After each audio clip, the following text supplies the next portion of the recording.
just fly into every light in the house. All right, we're live. Hey, there are no bugs. What are you talking about? This is a bug-free podcast. There will be no crashes. There will be no system shutdowns or reboots. No updates. I want a good, clean podcast. No BS tonight. Google Plus. Right?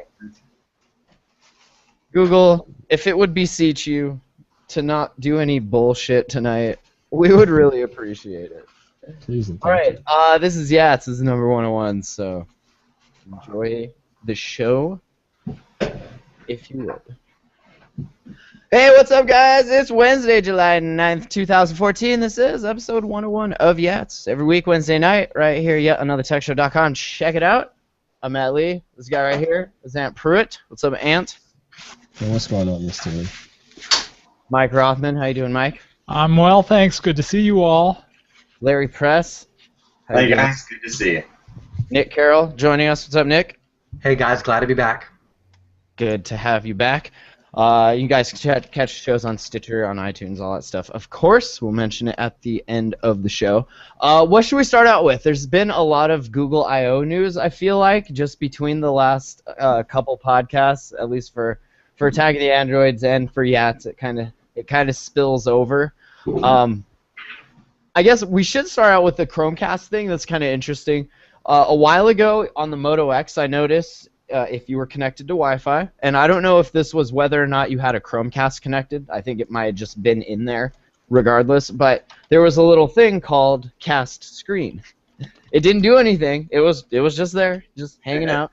Like, oh, here's a dead button, so that's cool. It's long since been removed, at least on the Moto X. It's totally not there anymore.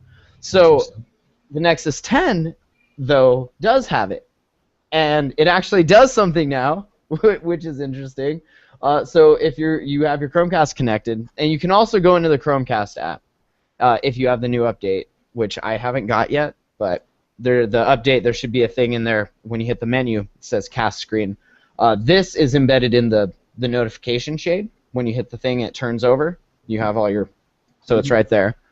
So you hit that, and what it will do is then cast your Android screen to your Chromecast or your TV. So that's cool. You can mirror the screen. You can see stuff. So, of course, the first thing I try and do is get a video going, right? I want to be able to stream these damn movies and TV shows without using Plex. Without using that, I just want it to work here. Do not curse Plex. And it worked, except for the sound. There was no sound. The video worked though. So we're halfway there. That's closer than it was before, where it said, I don't even know what this is, and I definitely don't know how to encode it. So now it knows how to encode the video, which is weird. You'd think it would do the sound and not the video, but it does the video and not the sound. So, yeah, we're almost there. Nick, you mess with this at all on your end? No, I just found out about this earlier today. I haven't had time to try it because my wife's been on TV all day. But I'm now interested in trying it because I've got the Chromecast in the living room. And a lot of the times I'm up late and my wife's asleep. I've got nothing to do out in the living room. Well, now I can Chromecast my screen, so that'd be kind of cool. So. Is she on the TV right now? Right now she's watching, right now it's the news, but yeah. What you do is Chromecast a Rickroll. Yeah. You would just do that for us. You know, I could actually do that because CEC is enabled on that TV, and the instant I start the Chromecast, it'll switch over to that, so I can and then, take over at any time. 2 minutes later, we see that door behind you just get kicked open. Blown open. That's cool. Ant, you messed with this yet on yours? I looked for the update and haven't gotten it yet. I'm going to try to do a force update here. But is it native in your Nexus 7? Is it just in the menu there? You know, I didn't even look on Nexus 7. I didn't even look on that. I've been on my One Max and just trying the Chromecast app and see if it was updated. And yeah, there was a list, I think it was on VentureBeat, of the different ones. And I noticed that the Nexus devices, even the Nexus 7 2013, so that's not the one you have, is it? No, you not have mine then. Yeah, I got the original. So is that only supporting the second gen? That's kind of weird. Are they I not? hope that's not the case. Are they not both running the same version of Android? It should be. Mine's on the latest KitKat version, 4.4. Was it 4.4.4? Yeah. That's, I think, newer than, or no, I think I am 4.4 on this. 4.4.4. 4.4.4.4. Larry, you guys mess with this at all? I haven't, but I have a question. I have the thing I have Chromecasted with was a Chromebook, and that has enough CPU power to handle it. Does a little Android phone, is that going to be sufficient to do the audio and the video? It'll play the movies on the tablet, like with audio and everything, if I want to watch them on the tablet. But the second you go to Chromecast it just won't. Yeah. If you have even an entry-level Chromebook, it'll be enough power. The Nexus 7, the Nexus 10 that Matt has the exact same SoC that like the first Samsung ARM Chromebook does, and it can do it. Although it's not technically supported, technically the more powerful Haswell ones are supported officially, they will still screencast, and most of these smartphones are not remotely as powerful as just even the entry-level Chromebook. So that's what I was going to ask you. How about a phone, a Nexus 5? Nexus 5 and Nexus 4 can do it, and that's on the supported list as well. Yeah. Support both the video and the audio. Yeah. And they said that they're going to add more support. Without turning the fan on. Yeah. They're going to add more support for different Android phones. They say from Samsung, HTC, LG, and others. So. Yeah, this Nexus 4 isn't as powerful as Matt's Nexus 10, and it's still on the supported list. So yeah. Cool. And it might be the way I'm doing it because I have the files on a desktop, and then I have a share setup, so I can on my tablet I can go into my file explorer over the network to the SMB server, right? And then I can connect to the files and play them on the tablet from the desktop. So maybe it doesn't like going from there to the tablet and then from the tablet to the Chromecast. But it didn't work when I copied them to the tablet either. So it's not a bandwidth issue. I think it just doesn't encode. That would have been my next question: is what kind of bandwidth do you have on your network? You know? Yeah, because I copied them over, and like they still played fine here, and they play fine on the tablet over the network, but they just won't. And it's probably encoding. They're MKVs. I tested AVIs, or XVID AVIs, and those wouldn't work either. So I don't know. Hey, So check you me have out. a different motive, though. Oh, I'm sorry, Mike. Go ahead. Check me out. I've got the current version of the software, Chromecast software, which is 1.5.5. I bring it up. It finds my Chromecast device in the living room. I hit the menu button, but I don't get the cast my screen. Okay, then that's not the latest version. Now, if you pull down your notification shade where your name is and brightness is cast screen in there? Nope. Okay, then yours isn't. And what is that? That's the HTC, right? The one? This is a 1M8. Okay. Yeah, that's on the support list, I think.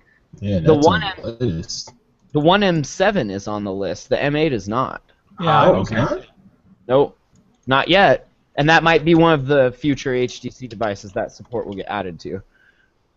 And no Motorola devices on there, or at least even the X or the G. I mean, that's kind of interesting, isn't it? Yeah, that is a little odd. Oh, I see it now. So you've got to have one of this from this list of supported devices. So far, for yeah. the Chromecast app to give you the cast screen message. Which Yeah, is or weird because it was in these other devices with one of the last Android updates. It must have got taken out with 4.4.2 because that's the earliest one. That's what the Moto X is running, and it's gone. So I don't know. Yeah, and it's just wrong that it works for the M7 but not the M8. I mean, Yeah, like what's different? Like why? Yeah. I object. I'm being punished. You know, and I wonder if it would work with my One Max, which is essentially a big version of the M7. Yeah. Yeah, and I wonder what the differentiating factor is. Is it the version of Android? What is it detecting on the device? Is it the chipset? Like I'm curious what their yes no. It's probably arbitrary at this point, and the manufacturers are just testing it. And whenever they allow this specific phone, to pass, that'll be added to the list of supported phones. That's my guess. I don't really know for sure. Yeah. Interesting. And I mean, it's progress, right? It's good to see finally some movement in that. The more common use case than what you guys are doing is going to be oh, I'm streaming a movie or something and I want to put it on my TV set. And if you're doing that, you're going to be using your Wi-Fi network in both directions. Is that going to cause any? Are you talking about through Netflix or whatever? Because those have Chromecast apps. You're not streaming your screen. No, but I mean, there will be. No, that's for sure. But what if you're doing something where you're watching? I don't know what video it is. Okay, I know what it is. I'm watching the Tour de France, and I want to put it on my TV set. I'm going to be, and all this is going over my home Wi-Fi network. Is that going to cause any grief? What are you watching it on? The Tour de France. But what are you watching it on? Your TV? Like what application? On an Android phone, on a Nexus 5. If it's an app, if it's an app, you should be able to cast screen and then have that mirrored. Whether or not you'll get audio, who knows? Yeah, it depends. I have the bandwidth. That's what I'm really wondering. Do I have the horsepower to do it? For that, that's the challenging part, is because your phone at that point has to essentially encode it and decode it and then send it out. Yeah. So yeah, that would be the challenging part. But that's why you try to, if possible, use a Chromecast supported app, because that'll basically allow that to be done through the cloud and your phone. I understand, but if there's a Chromecast supported app, then that's the thing anyhow.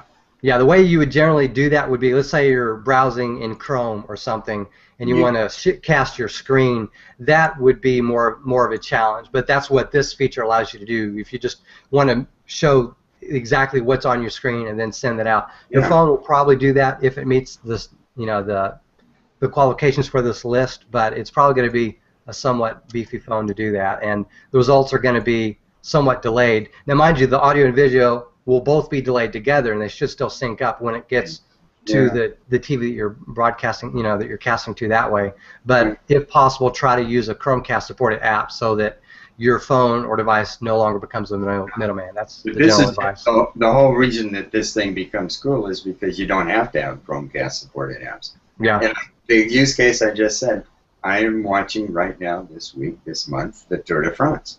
And I'm watching it through some NBC app, and it's not Chromecast supported. Horrendous. And I would love, I'm going to do a blog post on it, I would love to be able to sit and look at the close-up version and then go click and pop it over to my TV set and easily move back and forth between the two. That'd be terrific. But I want to pop it over into my virtual reality headset and then watch it. Oh my gosh, I'm barfing thinking about it. You want those bike riders to have cameras on their foreheads. So.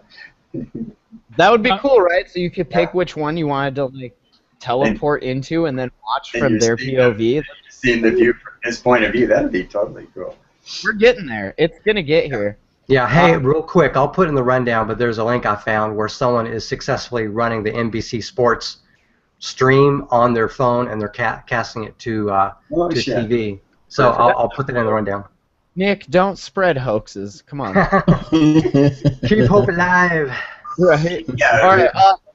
Samsung announcing the Gear VR at the IFA Electronics Trade Show over in Germany. Another VR headset, kind of cool. Facebook is going to develop the VR stuff for it.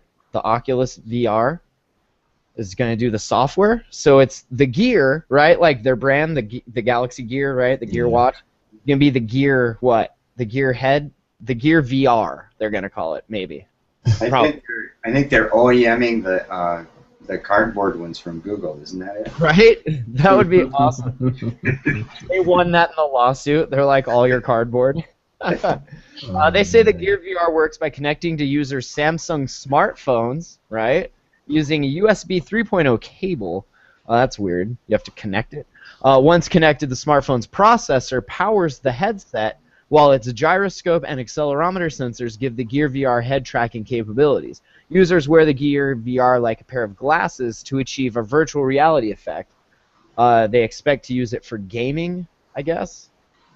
So that's interesting. It's basically just a screen that uses all of your phone's internals to run. To do all, I'm How do curious you to see think how it does to battery? How's process it. your battery life on your phone while running your virtual reality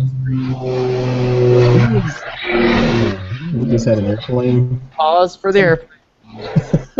That's a Someone buzzing first. me?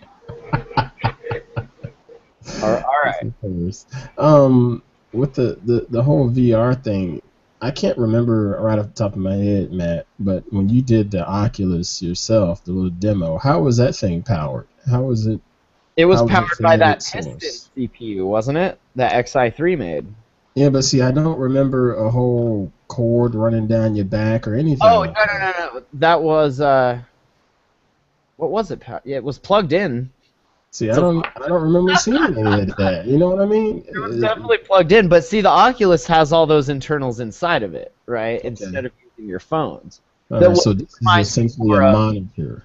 This reminds me more of the Glyph, right? Ah, perfect. Yeah. Okay, Where you now that plug makes it into sense. HDMI or micro HDMI or whatever, and it's basically just a screen where you're even if you move your head, you're still seeing the same thing. This will actually change depending on where your head is using your phone's Using VR. accelerometer somehow. I don't know. Dude, That's cool though. Well, that Is says that a lot about the interesting that- phone having some horsepower, you know? That says a lot that your phones have that much horsepower to do that. Yeah, for sure. Is that interesting that Oculus is developing the software for it, and that in essence Facebook? You guys saw that? Doesn't the cardboard thing just run on a phone? Yeah, but it's not rendering to big screens. It's just It's rendering to itself, and it's the Spotlight player, basically. If you have the Moto X or one of those phones that run the Spotlight player, it's that video where you move your phone around and it shows you different parts of it. Yeah, it's that. Yeah. But that's only going at the resolution of your native screen, you know? It's in a box strapped to your head as opposed to in your hand. They say the Samsung Gear VR will function like a more sophisticated and comfortable version of Google's headset, Glass. They also say that their strategy is focused on being highly prevalent across the full spectrum of consumer electronics and home entertainment. Nice. What is that? The PR just blah. We're going social, mobile, location. We're so molo. So, I don't know. It'll be interesting to see what they do. They also mentioned that Sony unveiled Project Morpheus, which is a prototype that works with the PlayStation 4, and that was right before Facebook got Oculus. So, and Google has Cardboard. So, you know, everyone's in it, right? I'm all about the cardboard. I'm really considering buying one of the little $20 sets. I want one. You know, and if you think about it, you know, someone could eventually like 3D print out a better, you know, case for probably not much more than that. So I would stay tuned for more updates. You could take the cardboard plans, 3D print those, and fold it out of plastic, right? Make your little caps and everything. Quite Yeah, possible. but what Nick's saying is true. You could make one that was fit to your face. Right. You know, that'd be cool. 3D modeling your face. Yeah. That's pretty cool. Did you guys see this? Verizon, so far this year, they have received nearly 149,000 government requests for your data, my data, our data. And you know they're probably not saying no to any of those requests. Can they? Can they be like, no, I don't think we're going to give you guys this one. We kind of like this guy. Isn't I don't that think a you fairly low number, though? That's higher than I expected, because you see, like Facebook, they say they were given like up to 1,000 requests in a certain period of time, or like a year or a month or something like that. This just seems like larger than any of the estimates or that I've seen in the past. So does that mean people talk more shiz on their Facebook accounts than they do over their phones, or what?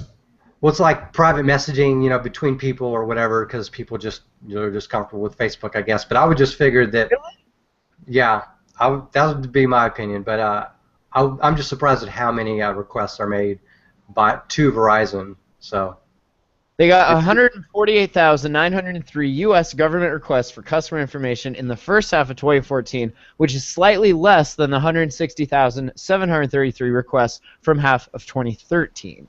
Does it say what information they're getting? It says the number of subpoenas, orders, warrants, and emergency requests from January 1st to June 30th, and they're on par to roughly meet by the year's end the 321,545 requests they received last year. So these are requests. What for is it that they're requesting though? Like wiretap of everything you ever do, or is it? I think it's a wide range. I think it's a wide range because you have the whole tapping thing, you have the emergency request, but then you also have domestic issues too. You know, what about what is my husband doing on his phone, kind of thing. You know, I don't think that's counted in this, is it? It should be. I don't know if you guys can see that, but that's the U.S. That looks good. It's the number of requests, but it doesn't say really, or does it say somewhere what they're actually requesting? Emergency requests, 911 calls, warrants, crime investigation, subpoenas for seeking specific customer info. So yeah, like law. There's another graph below that too that shows the types, like wiretap orders, etc. There you go. Oh, okay. Yeah, wiretap orders, trap and trace orders, general orders, stuff like that. Yeah. And then here's the international law enforcement demands for customer data by country. Whoa, Germany, jeez. Germany. Right? Germany just like all the data. Just like their soccer team, man.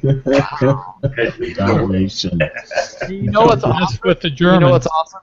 If you guys look at this sideways, it's kind of like a big middle finger. Yeah, really. Jeez. Just saying. Coincidence? I think not. Oh gosh, only Matt Lee would Germany see that. is so up in the air about our trapping their stuff, and look what they're doing there. Exactly. Everyone's doing it, dudes. Everyone's doing it. Are we all on Verizon? I know me and Ant, you are, right? Yes, I am. I am. Larry? My wife has a Verizon phone. Yeah. Okay, so that's her. Mike, are you? AT&T. Oh. AT&T here as well.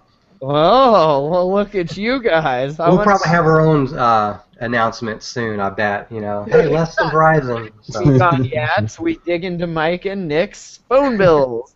So I thought that was kind of interesting. It's always fun when these kinds of numbers come out to see exactly how often this happens. I mean, how many is that per day? It's a bunch. Few. Lots. You know, I think it's a business for them too. Also, Verizon. They get paid for those requests. They probably do.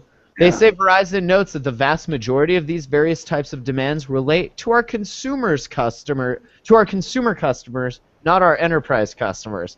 So if you're doing business, no worries. But if you're a regular individual, we're watching you.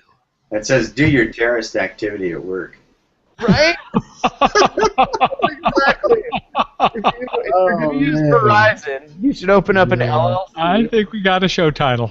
That is brilliant. Red flag. Red flag. All right. Larry, tell us about Chromebase and other Chrome boxes, please. Okay. Well, this was actually inspired. I think Ant last week showed that LG all-in-one Chrome box. That was Mr. Frankenbeaner. And then I'm looking around the room that I'm sitting in right now, and there are 3 desktop PCs, and every one of them could be easily replaced by a Chrome box or a Chromebase. Yep.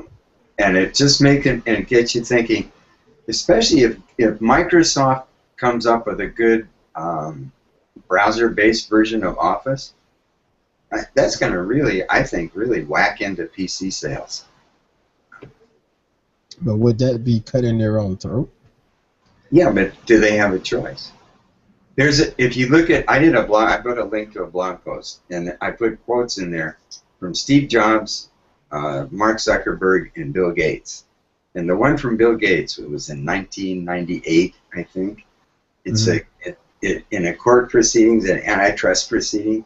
they got an email that he sent to the Office executives, basically saying, guys, don't do anything to let people render Office documents in a browser. That would be the worst. It would just be killing Windows to do it. So he knew that early on. He knew that in 1998 and told his guys not to do it, which was evidence in an antitrust case. So I guess it was considered a restraint of trade. But yeah, I'm not sure. It had writings on the wall.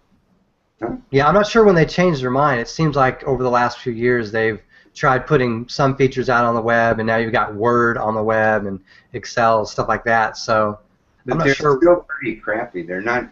I haven't even tried them, but they're not. It's my understanding, and I speak from total listening to other people talk, that the implementation they've done on the iPad is much nicer. Well, the contrast to that is that you have to have an Office 365 subscription to use iPad to do other than just viewing the documents. If you're going to edit or convert or do anything to the documents, my understanding is on an iPad you need to have a Office 365 subscription and use it on there. So whereas the web-based versions, like you can use on a Chromebook, just go to their web page and there are links in the Chrome Web Store to those pages where you can use that. You sign in using your Microsoft account, but that is free, but you don't get quite the amount of functionality, and it's not as polished. But it's better than nothing if you want to have the ability to at least view and basic editing of some Microsoft documents. Yep. But that to me is kind of a fair deal. Instead of selling Windows, they're going to make a transition, selling less Windows, selling more Office 365s that you talk to through a browser. And sounds like more licenses. I'm sorry? Sounds like it'll be more licenses for the 365 versus licenses for the, Office suite on the computer. Yeah. But I don't know that they have any choice. Do you guys think that this new guy that became the CEO of Microsoft, that's his strategy coming into play? That's what he said. He said in that last conference they had a couple months ago that they have to deal with the realities that there are other platforms out there. There's millions of people on these other platforms, and Microsoft wants them to use their services. Microsoft is not just a hardware company. They're not just an operating system company. They're a services company as much as anything else, and they want to make money selling those services. And so they're trying to find ways of enticing others to use their services. If they want to, for free, use a basic amount of functionality in some services, they can do that. But if they want more, then they would, I guess, upgrade to a 365 subscription or something. So they have their own account in the Chrome Web Store. It's called live.com. Ironically, it's not listed as Microsoft, but if you go to the Chrome Web Store and you look for the link to their version of Word or other web-based apps, it's all under the live.com name or company name. That's cool. Live was part of their Windows implementation a couple years ago, right? Yeah, that was their first iteration of their online presence, my understanding. So, like online accounts, etc. So yeah. I don't know. I think their future has to be just what Nick says: services and online storage and online hosting, and maybe Windows is going to not be. I don't know what percentage of their income comes from Windows now, but it's going to go down. The largest chunks, in my understanding, are Windows and Office, but then there's other services to a lesser extent. But those are their two biggest flagship services that they sell, or whatever software. Gotcha. Well, let's think about this though. You're going to charge an Office 365 for the iPad folks. I guess when you eventually go down the road and start getting all of these Chrome-based devices using Chrome OS, they can look at user agents and say, hey, you know what, we need to block this particular user agent or charge that an extra fee. Does that sound feasible? Yeah, that sounds like something they would do, and there's nothing against them making their own packaged apps where you have a local app on your Chromebase, Chromebox, Chromebook, or whatever, and then use that for some basic functionality and then charge a subscription for that. So you have basic web access, or you have their packaged app for maybe more money. So maybe a reduced fee subscription. I don't know.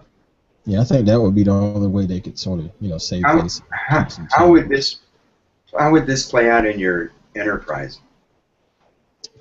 Yeah, would do people What do they use their computers for? Are there people that just kind of do office? Well, the enterprise is still dominated by Windows, so they're going to focus more on that. But I guess they'll give you some basic web functionality in collusion. So. And we're still, at least from my standpoint, there's a lot of editing of the Office suite stuff. There's a lot of power users still using that stuff. A lot of Excel, a lot of Word, and so forth, and even from time to time, Access. We still use that crap.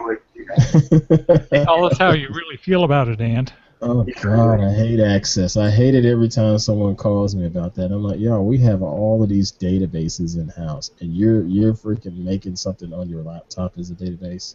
Shoot me. Well, again, I think there's still a big demand for it in the enterprise, but I still don't see why it couldn't be run on a 365 setup, Office 365 setup. You know, and then having all of the. I'm sorry. What did you say? Michael King in the chat says $9.99 a month and install 5 Mac PC or tablets for what he's using. Yeah, that's a good deal for 5 machines. Damn. Yeah. Quite nice. But no, I don't see much of a change on the enterprise front, just because everything else is running Windows to begin with, you know. Yeah, I work for a large enterprise, and we're Windows everywhere, so yeah.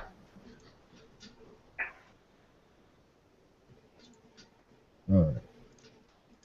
Larry. Nice. You want to give Google some grief? My next. Oops. I work for a sort of a mid-sized organization, 350 employees or something. Yeah. And you know, so many of them are sort of not indoctrinated, but all they've ever known is word processing on Word, and maybe they use Excel spreadsheets, and of course they use my Outlook. Heaven help us.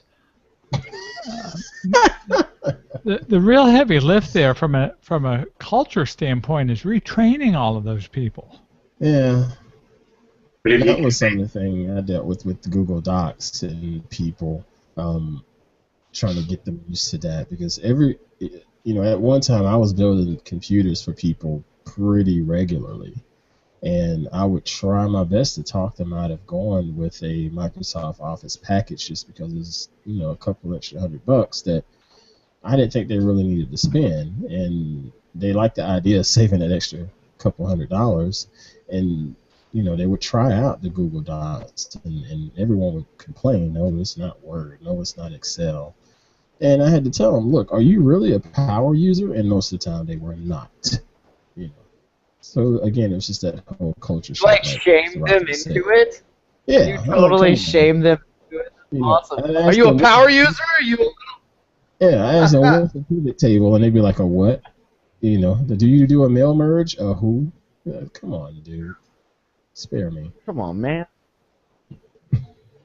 The good old days of being a power user on a power PC. Do you remember that? What was the Mac one called? There was an Apple Power something. We had one at school. I forget what it was called. The Power something. It was. Yeah. Let's see. Oh, did you guys see that Google now also showing little just a little image, a little button if are you experiencing interruptions? You should click this little button and find out why. Is it your ISP? I don't know. Click the button and find out why. I've seen it for a little while. To be fair, when you click the button, they don't blame your ISP right away. They suggest all these things that you can try, clear your cache. I don't remember all of them. We got to do some tests first, and then we'll get to blaming your ISP, because I'm data for you. Yeah. I haven't seen one of these yet either. I also haven't seen one of the Netflix ones, though. I think Charter, which is what we are now on cable, they do fairly decent. I get it on YouTube about once a week, usually right towards the weekend.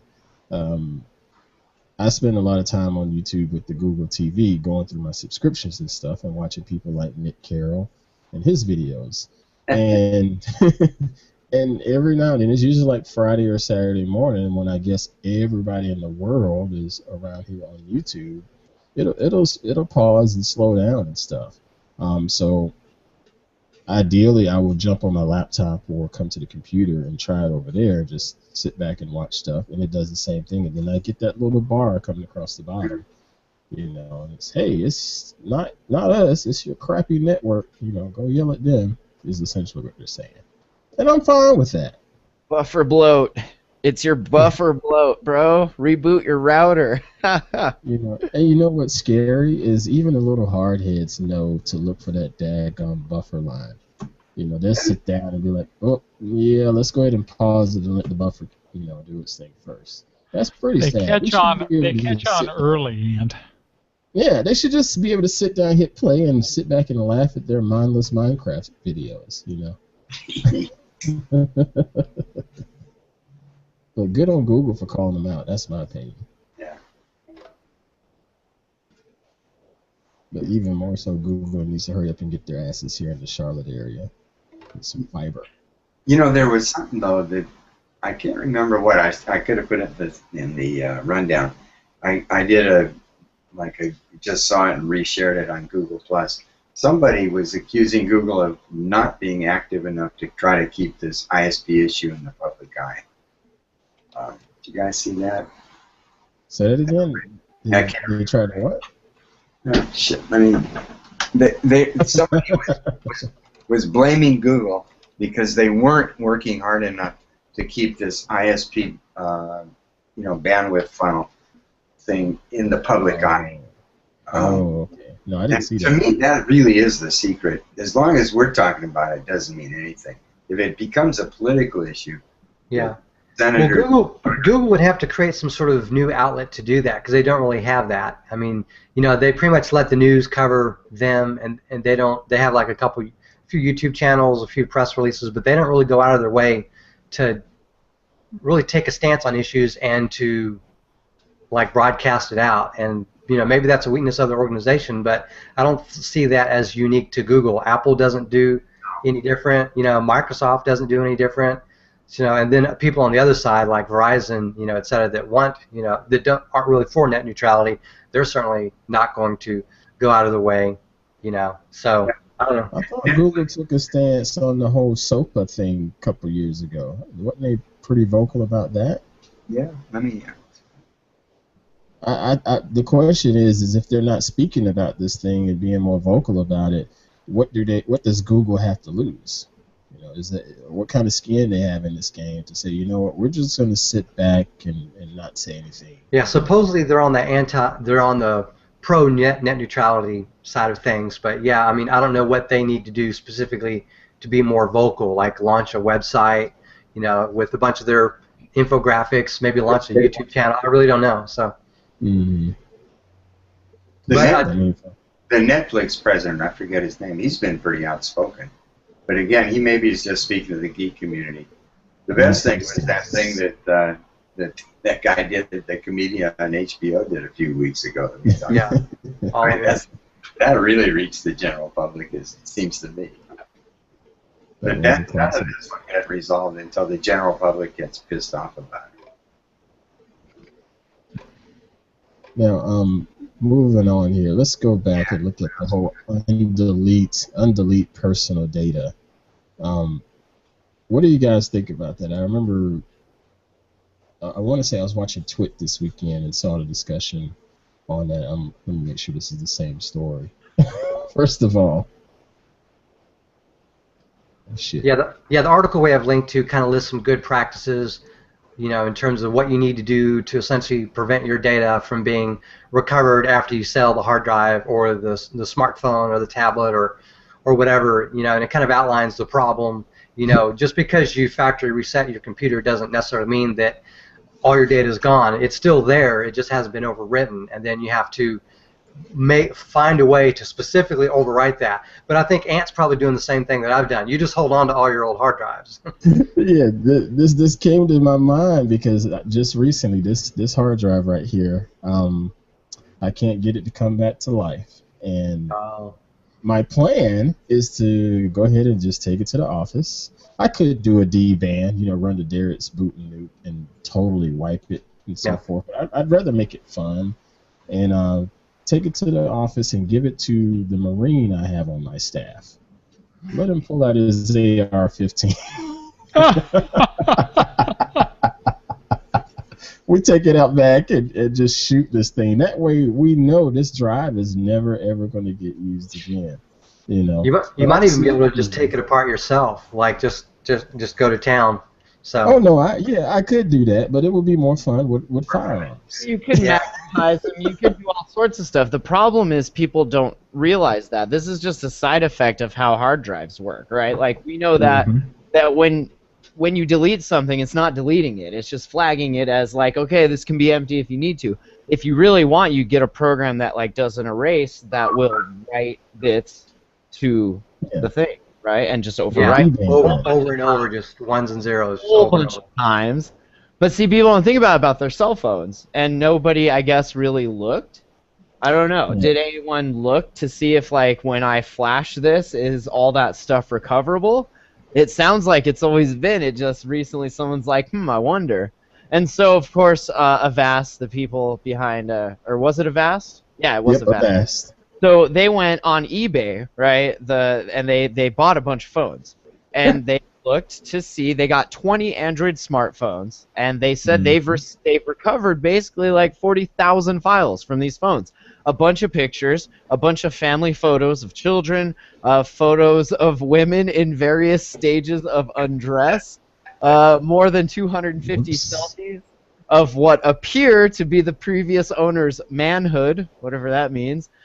More than 1,000 Google searches, 750 emails and text messages, 250 contact names and email addresses, 4 previous owners' identities, and 1 completed loan application. Boom! And a partridge in a pear tree, yeah. Really? Don't sell your phone. If you send your phone in and you get a different one back, like you need to wipe that, and then you need to look at how much data, how much storage is on that phone, right? And you take however much storage is on that phone and you write that much data to it. And then you wipe it again. And then you do that like 10 times. If you're worried about it. If not, who gives a crap, right? But if you're worried about it, and this happens, like this is my second Moto X. I had like 3 Galaxy Nexis by the time it was all said and done. You know, you just send them in. You wipe it and then you send it in. I didn't care that maybe that stuff could be on there. Maybe I should have. I don't know. I'm not that worried about it, I guess. But yeah, it's possible. I love how the comment section says, I generally don't keep really sensitive content on my phone. Also that, I'd like to ask this guy, okay, if you're not keeping anything sensitive, do you take pictures? Yeah. What are you doing with your phone then, right? Are you just talking on it? Well, the thing is, it may not be important to you, but it may be important to a scammer or someone that wants to do identity theft or anything else. So it may not be that important to you. It's not even just what they find on your phone, right? That's just a piece of it that completes a larger picture of your credit card data they got from Michaels or from P.F. Chang or anything like that. This is just another vector that they can get information from. We've talked about on Point and Shoot about security because you can put geolocations on your snapshots, and sure you can turn off geolocation on your phone, but you ever wonder how Google still knows where you are and put stuff together for those little what they call them moments or stories, stories or whatever? You ever wondered how they can still do that? I assumed it was from having the GPS turned on. Even if you have geolocation on photos turned off, your phone GPS is turned on because you're probably playing Ingress or something else that requires GPS. It's all there. It's in what they call the EXIF data. And you're a stat nerd, so you don't like turning it off because that leaves gaps in your analytical statistics. Like, we can't have gaps in the data. Gotta have it.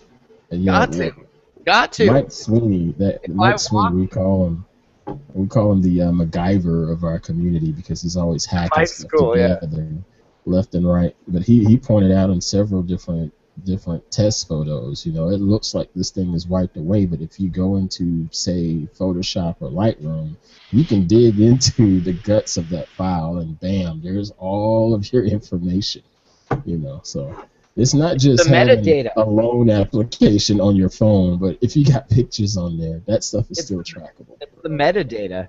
Well, and how many people use apps to take pictures of receipts and stuff? Like, you can totally watch a person's travels just tracking their receipts. I mean, it's a lot of crap like that people don't think about. Been there, done that too. They talk about on the article that if you really want to, like, go kind of, I guess, above and beyond, of course, you can encrypt the data on the phone in the settings. You can tell it encrypt the device. It says after you encrypt it, then factory reset, wipe that thing, and then overwrite with however much data you need, and then do another factory reset, and then never use that. I like Ant's approach better. You just take it out and shoot it.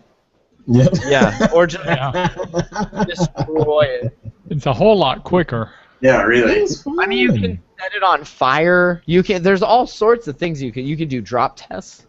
I mean, is there a tall building where you live? You know. You own an airplane? Like, I mean, come on, you could do. I just drop my phones in the middle of the frickin' Pacific. Once a month, I take all my phones and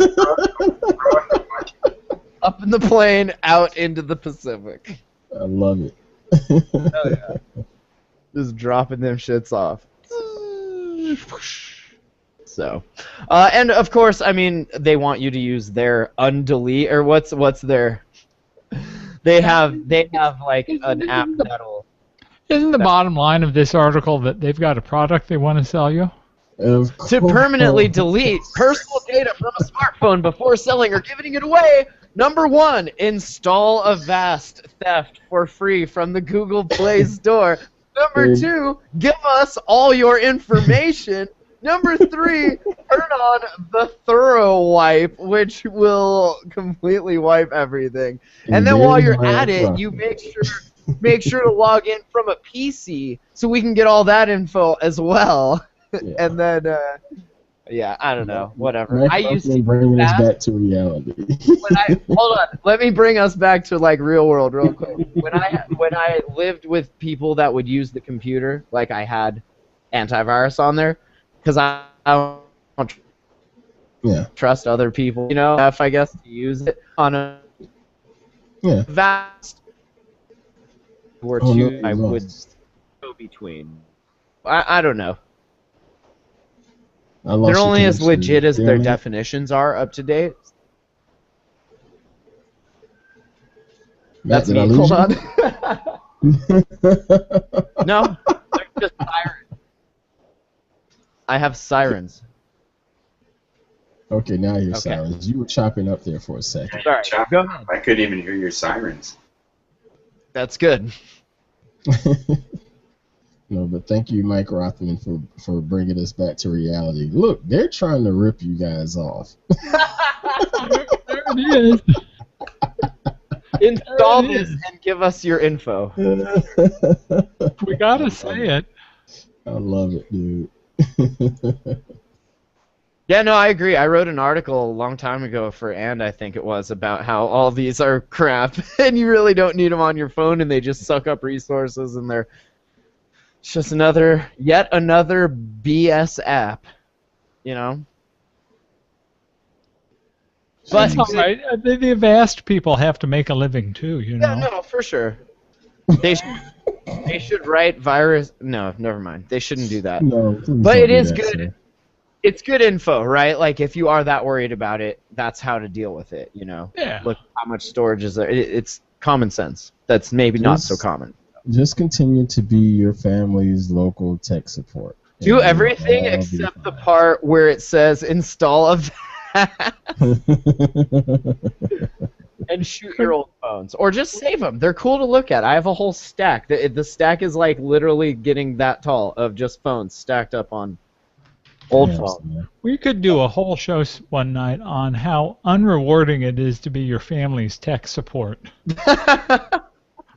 How many members of your family hold a grudge against you because you didn't fix their software that one time? You know, that's a good point because my family don't call me anymore. Right? I've called every one of them idiots. They know better. My mom. Every last one of them, like, you know what? You did this. You knew you was gonna click on that, and you knew it was wrong. No, I'm not gonna fix it. You're an idiot. So Yeah, how I does used to have Samsung do some. that? Yeah, I used to have some friends that would get the same malware over and over again because they're going to the same sites over and over again. So for a while, I would spend basically a night cleaning their computer while doing other stuff, and I would do that on the side. But after like 3 or 4 times for the same person over the course of like 2 years, it's just annoying wasting your time and effort to do that, even if they're offering to pay you, because they're just doing the same thing over and over again. They're not willing to stop what they're doing. So I stopped being the support for some of my friends for that very same reason. So In that instance, I would figure out exactly what it is they were trying to find, and then I would give them alternative choices that were maybe a little cleaner. You That's are not still right. enabling. You I are don't want to still say enabling. cleaner, not necessarily cleaner, but not infected with stuff. I Oh don't know. My no, mom dude. always used to like text me questions, and so I would always tell her like, take what you just texted me and text it to Google. Like type that There into you go. Google, and Let me then Google that for you. read. Like it's the same, right? Because that's what I'm gonna do. I don't just know this crap. I like know how to look it up. Come on, I'm not that smart, really. For Christ's sake. well, and one thing I've done for myself with regard to my family is like my wife. She's gotten more computer savvy over the years, and so I basically taught her to essentially do everything I would do, to where now it's hands off. She can basically do it. Go. And There then you for go. the kids, I basically just, yeah, for the kids, I over time just pass through their computers and do the usual scans. But at least for her, she's trained to where she knows exactly what she wants to do, and she just does it, So that's the best thing you can do, the whole teach them to fish methodology. I was just gonna say, you can totally teach them to fish, or just give them a fish, or you can just buy them a Chromebook and be done with it. Yeah. There we go.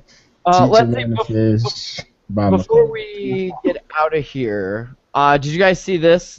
Google, Canon, Dropbox, and a few other companies getting together with all of their patents to ward off patent trolls. Apparently, the way patents work is you have to get a whole bunch of them together, and you have to hold hands, form a circle around them, and then you have to chant the secret words. There's Yeah. a rain dance involved. Yeah. And that will ward off the patent trolls. Why am I hope it visualizing works. that? Is it awesome that we have to like waste time doing this instead of, making Google Glass not suck, or, something constructive that we could be doing rather than this? Do our lawyers, I guess, need something to do? Well, where's Samsung and Apple in this whole alliance? Are they left outside? Is that what Recode is saying? They're left outside and They're like, we're not getting getting themselves. we're not getting I mean, it seems like every other weekend there's a new dispute between Samsung and Apple, or Apple and Samsung. So Yeah, that's interesting. What There is is it? it doesn't say anything about them. not to mention BlackBerry as well, because they own so many patents themselves. Seems like they got a lot, that Oh, they you know why? Because I think what they're doing, it says they're not licensing all of each other's patents. Instead, they're agreeing to join the license on transfer network. They promise to grant licenses to one another whenever one of those patents is sold. So maybe that's why Apple and Samsung don't. They're like, yeah, we're not going to do that. Okay. Or Microsoft, for that matter, right? Does that not sound fishy? Does Yeah, that sound legit to you guys? I guess no more legit than having a seance to ward off the trolls. I don't know. I don't know. That doesn't sit well with me. I don't know. Yeah. Something don't feel right about that. They say the appeal of the lot, said Dropbox IP counsel Brett Alton, is that, quote, it's an inclusive model that doesn't strongly favor large or small companies. Large companies are most likely to sell or transfer assets out of the network. Small companies will be basically inoculated from that kind of threat, and large companies benefit because when small companies fail, then they often sell to patent trolls. So instead, the coalition will just be like, we'll take those, thanks. Have a nice day. So yeah. So it's a way of everybody's protecting themselves with this alliance, essentially. Yeah, I guess kind of altruistic, but not really. I don't know. I don't know, dude. Patents That doesn't sit well. What do you think, Mike? I don't know.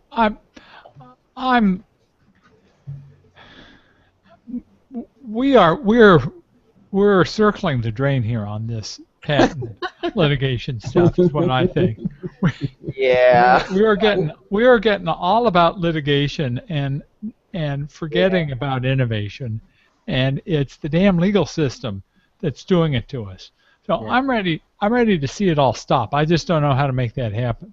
Yeah, So it's like incidentally, right now.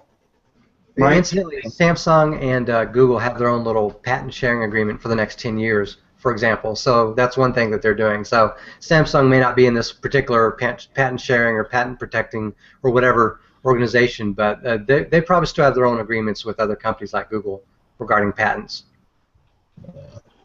Yeah. Do you guys think there's any place for software patents at all?